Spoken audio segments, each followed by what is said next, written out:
Welcome to the Special Administrative Committee meeting of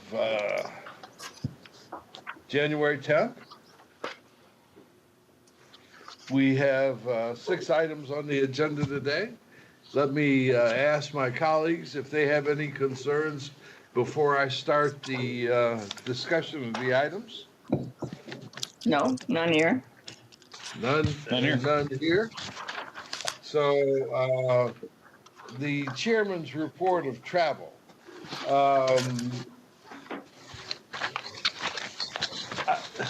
The reason we're having this meeting today is that some of our colleagues are leaving tomorrow to go to China.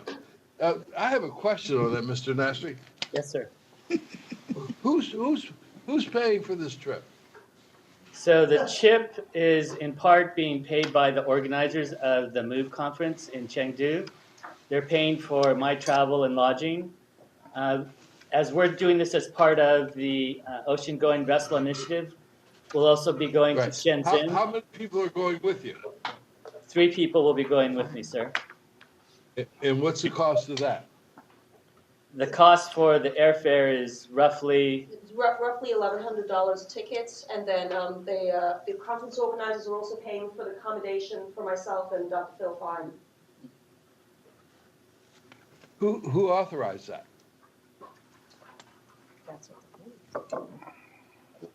I authorize that, sir. Then I thought all travel came before the administrative committee.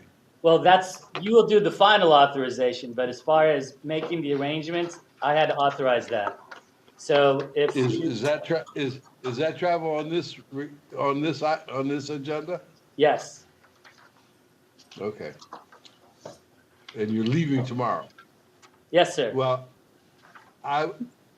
in the future, Yes, I don't want to be put in a position of approving travel one day so somebody can leave the next day, because it's obviously that you've already purchased the tickets and the travel was approved without the administrative committee's approval. That's not the way to do business. So I just,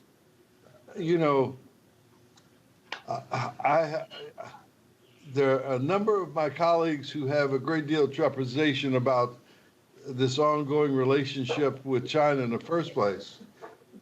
But if you're going to have that, you're going to have to do this by the numbers, and this is not doing it by the numbers. So I don't have any problem with you going. I'm hoping that we can get something that we can demonstrate to the board members that is beneficial to the district. But you need to orient it in that manner. yes, sir. Okay? Yep. Okay. Does anybody have any questions about the agenda, the February agenda? None here. None here. We have one assistant to be approved. I think that's Supervisor Han's assistant. Yes.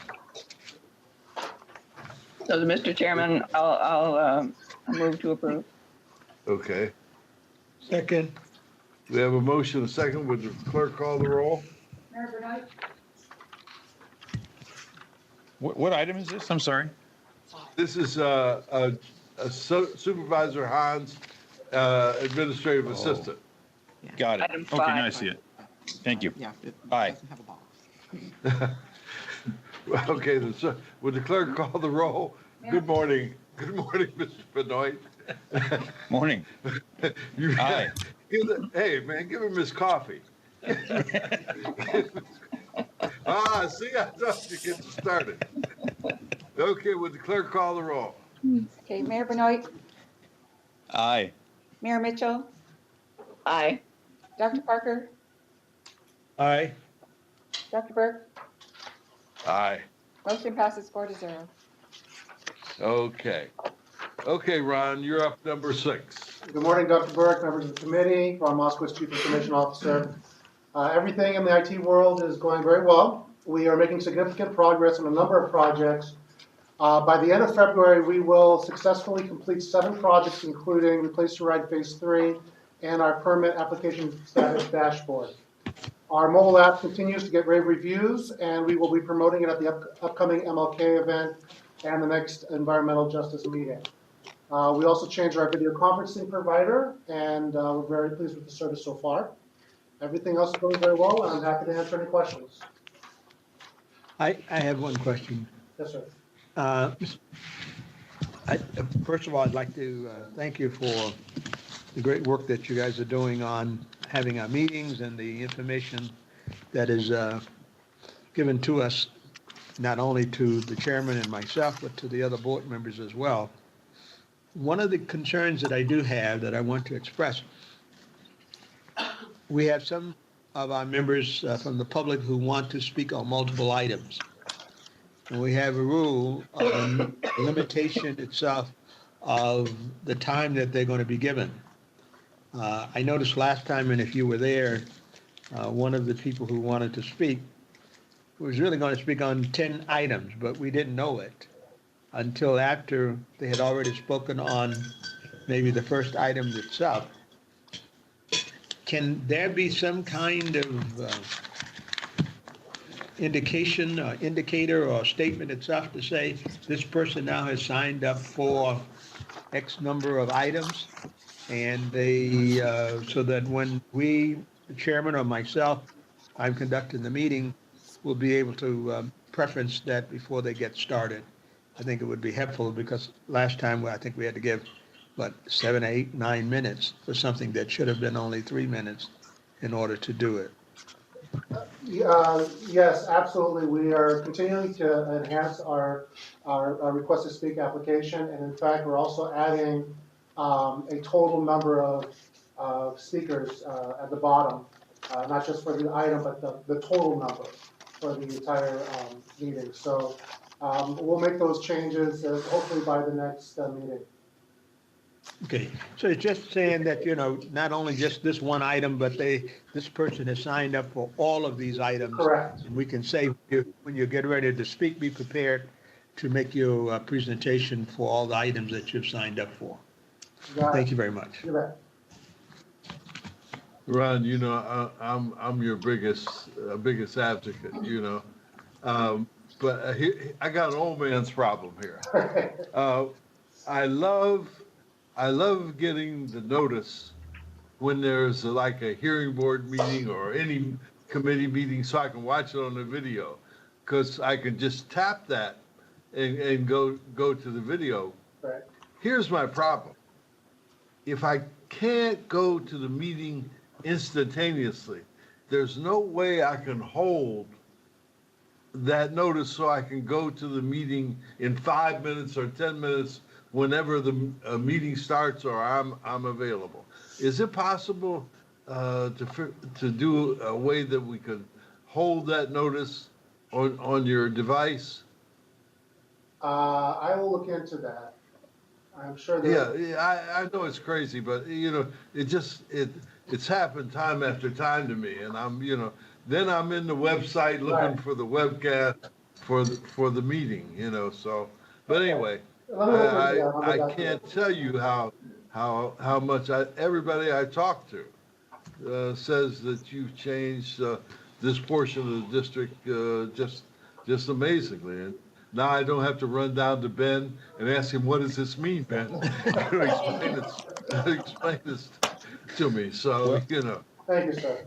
Well, along those lines, Dr. Burke, I'll let you know that the way I find those after they've already been published is if you go to the YouTube page for AQMD, you can actually get a list of all the past meetings through there.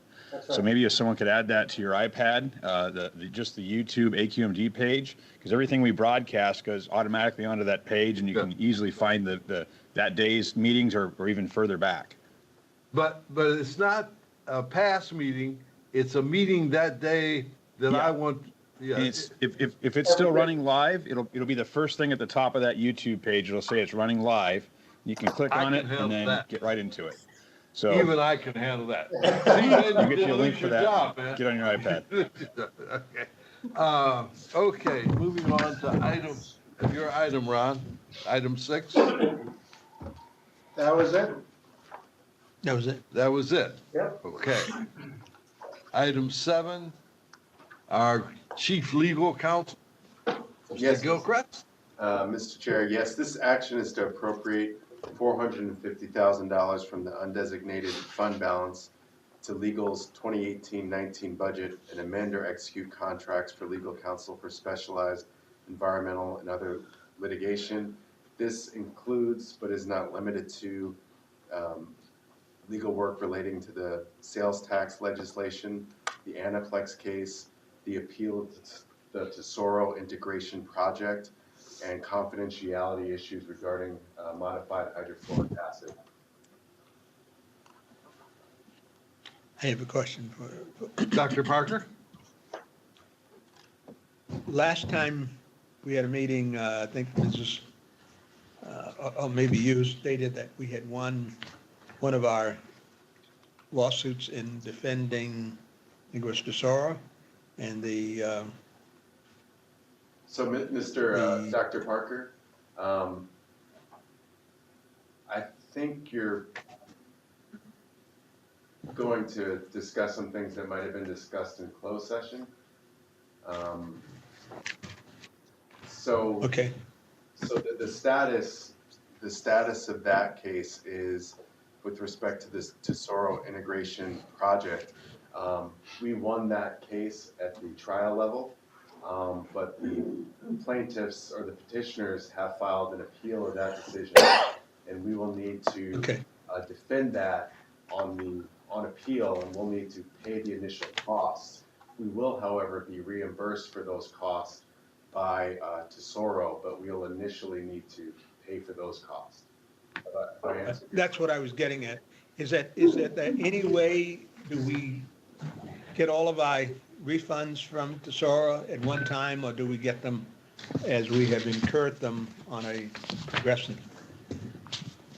I In don't know. essence, if we, do we have to wait until the appeal is over before we give them a bill and say, this is how much we incurred?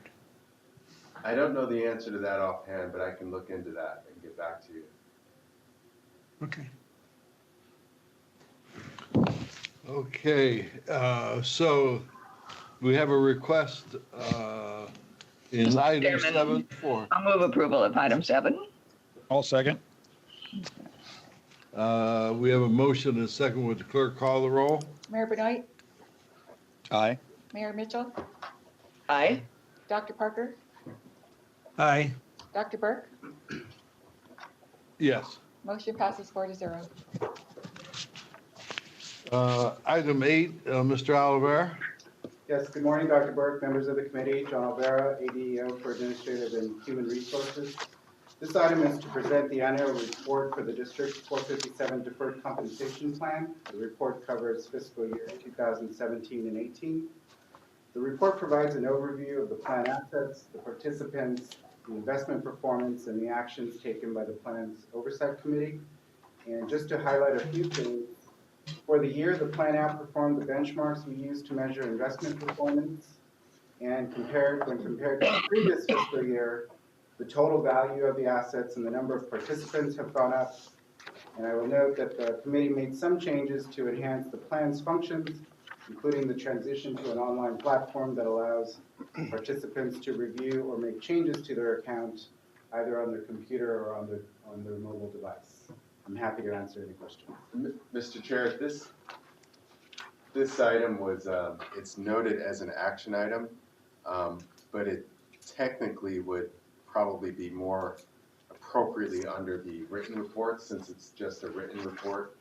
And those we generally just receive and file. God bless you, Mayor Mitchell.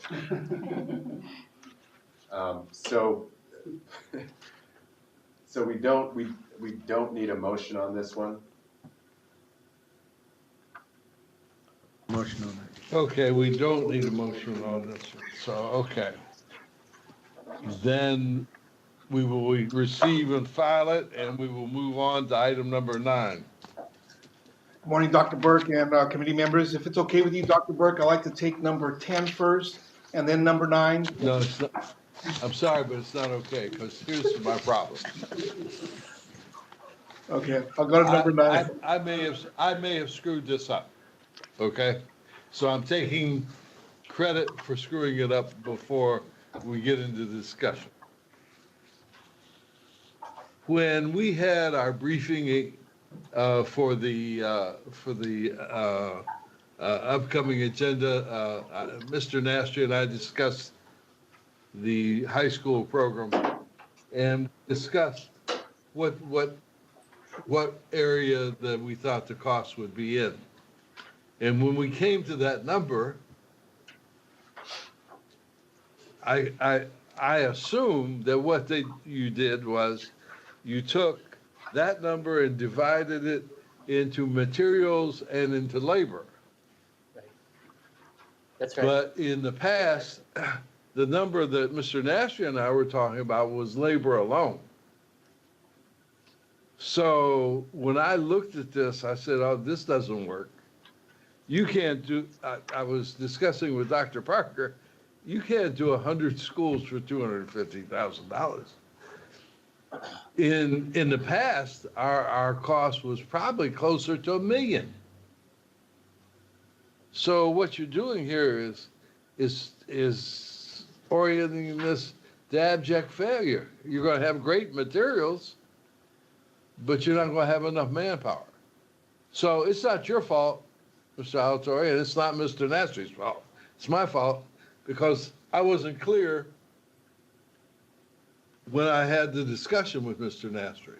Now, I subsequently sent him the video of our Long Beach event, which was the last event we had, where we had 12,000 kids down there at the Civic Auditorium. It was just amazing.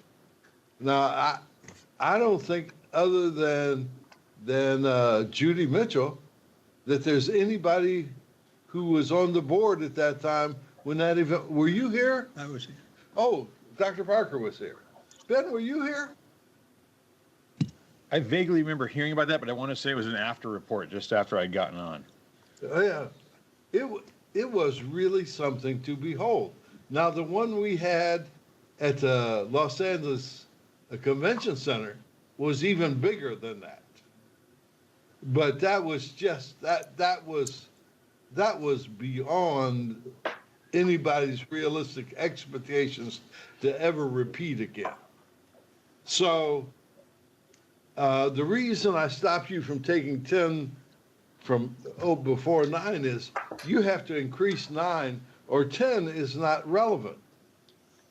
Okay.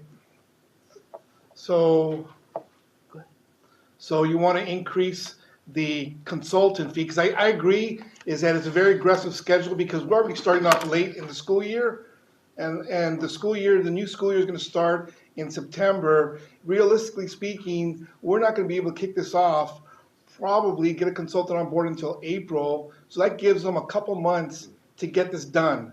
And so you're right, it's not enough for just to do 2 months, because we got to get them ahead of time before the school year starts. The 2019-2020 school year starts.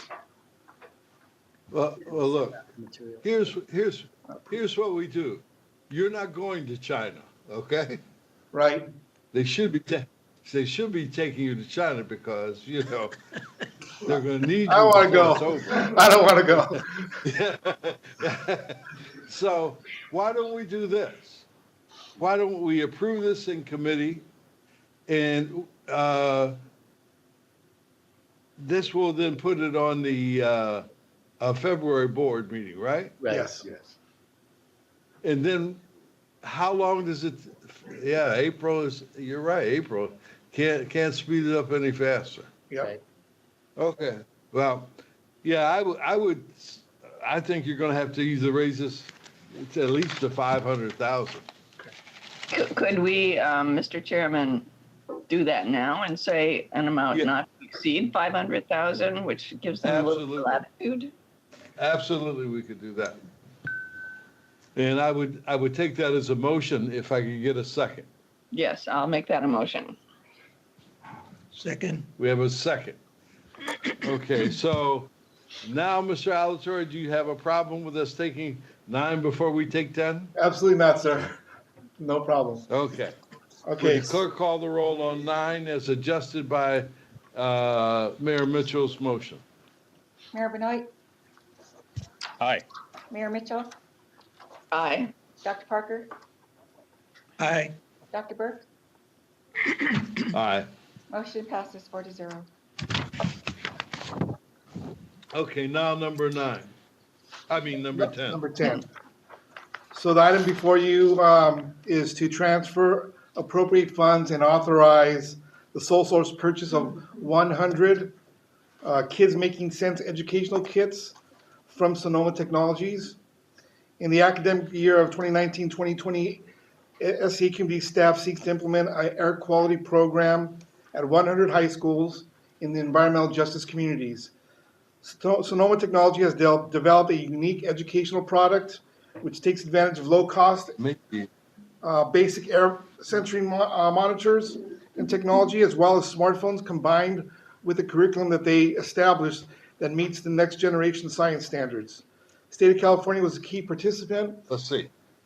in the development. Mr. Alatorre, the reason, I'm sorry to interrupt, but Dr. Parker was asking, Is it 100 kids? You say, No. Kits.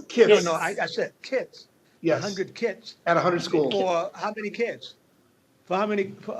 So, 100 kids for 100 high schools. Right. I understand that. But So- then you're coming back and saying that you're going to have individual paraphernalia for each child within that 100 schools. And how many kids are coming out, or how many students are coming out of each school? So there's going to be, we're going to purchase 5 equipment per school. So they'll get 5 low sensor technology, low cost sensors. Additionally, they're going to get 5 cell phones, not to use to call people, but just so the information is transferred from the sensor to the phone, and they can read the actual readings of what the sensor is monitoring. I see, okay. So basically, it depends on the class and how many classes they're going to teach it in, but I would, at a minimum, say 35 students. Okay. Thank you. Mr. Chair, I have a quick question. Yes, sir. Derek, how locked down are these cell phones? I mean, I got a teenager, and oh my gosh, these, are you telling me it's just gonna be able to use for data? There's no other way to make phone calls or No other anything way. else? I mean, No other way. okay, SIM cards taken out, so they're not going to be able to do anything other than just download the data from the sensor. okay. Good to hear. Mr. Chair, I have a couple questions. Sure. So these are programs that are going to go into particular schools. And I assume that we've coordinated with the school district or with the school boards or somehow to do this. I'm wondering, are these public schools? Are they charter schools? Do we know what schools they are? Just questions about where this program is going to be implemented. So that's a very good question. So no, we have not reached out to the school districts yet.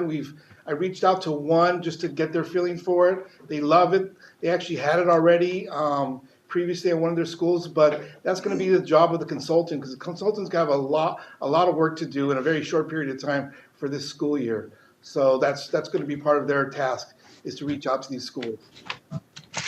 So I think this is a terrific program. Waste Management did a program like that in our schools. And this was more in the elementary school level. They came in and they had a big program about recycling, reusing, and it was a terrific program. And I am very pleased to see this, because young people are very receptive to these ideas. And then they actually take these ideas home and they get implemented at home. So I'm just very excited about this. I think this is an excellent program. May I say something that everybody probably already knows? 92% of all the children that go to Los Angeles Unified School District, which is the largest it is in the state, the second largest it is in the country, are children from minority families. We should make sure that those sensors, et cetera, and those people are coming from those areas. 75% approximately of the most impacted people who have air pollution problems are out of socioeconomically disadvantaged families and communities. And I think that if we're trying to really make sure that we're representing where what we are selling, and that is preventing air pollution, we should make sure that the consultant is well aware that we want to see a representative sample that represents the people in our general communities themselves. Now, certainly I live in a different community. I would hate to see all of kids in Beverly Hills and Bel Air and Brentwood, et cetera, get these. And then in South Central Los Angeles or in East Los Angeles or down in the harbor, we have one or two. That would be really very, very not what I think what we're representing. So I think when we make a presentation or we select the consultants, that they understand that that should be a priority in reference to doing this. Dr. Parker, that is actually going to be part of the requirements, is that these programs, these kits go into environmental justice communities only. What we are going to be doing is we're going to identify 40 in LA County and 20 in each of the other counties, so we'll make a total of 100 kits. So we are going to identify environmental justice communities where there's high schools in and make sure they get those kits. Great. I absolutely agree with that approach. I think it should be in our economically disadvantaged communities and should be spread across the 4 counties. So I think that's an excellent plan. Okay. So, shall I go on with We my? interrupted you. We interrupted you in the middle of your presentation. Okay. If you want to do a bifurcated presentation, I will do that.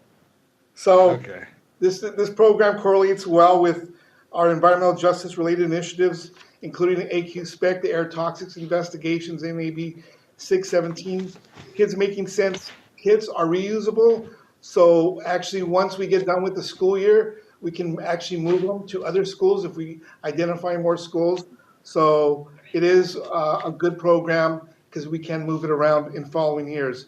Staff has not found any other sufficient educational materials that combine the STEM program, hands-on education, as well as the compatibility with the NGSS standards. And it goes right along with what we are doing here at South Coast. So with that, we are recommending the approval for this item, and I can answer any more questions. I just wanted to say that, I'm sure that all of our colleagues on the board are not going to be inclined to support this item. But even in face of that, I think you ought to be sensitive. It's natural for those of us who live in Los Angeles County to want the underserved, the environmentally challenged communities in that area to serve. But I think that the San Bernardino, Riverside communities also have their share of economically challenged communities. So just because you may not get unanimous support from those areas, I don't want those areas to be penalized in this program. I want this to be administered across South Coast in an even-handed manner. Okay? Will do. Okay. I'll move Yeah. approval. I think you need a motion. Yes. We Are you ready? need a motion. Yeah. Okay, we have Second. a motion and a second. Would the clerk call the roll? Mayor Benoit, Aye. Mayor Mitchell, Aye. Dr. Parker, Aye. Dr. Burke, Aye, motion passes 4-0. thank you. Okay. We have your usual written report, Mr. Alatorre. Is there any public comment in CCA?